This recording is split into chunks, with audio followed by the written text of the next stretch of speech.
শোনো ভাই আমার, তুমি নতুন বিদেশ আসলে দুইটা কথা কিন্তু তোমার মনে রাখতে হইব, না হলে তুমি জীবনে সাকসেসফুল হতে পারবে না। প্রথম হচ্ছে, তুমি যখন ভাই বিদেশ আইবা নতুন নতুন অনেকে অনেক কথা বলবো, তোমার সহ্য করে থাকতে হইব, মাথা গরম করা যাইব না ভাই। এই প্রবাসে তুমি যা কষ্ট হয় সহ্য করে নিতে হইব, কারণ এটা প্রবাস ভাই। এখানে নিজেরটা নিজেরাই দেখতে হয়। নিজের পার্সোনাল কথা ভাই কাউরে বলার কোনো দরকার নাই।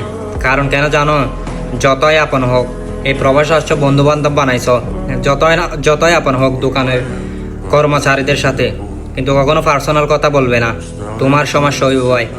দুই কথা হচ্ছে কি জানো, 2 নম্বরের, তুমি যখন ভাই বিদেশ আসবা একটা অ্যাকাউন্ট করে রাখবা, হয়তো এই প্রবাসে করবা, নাহলে তুমি দেশে করবা।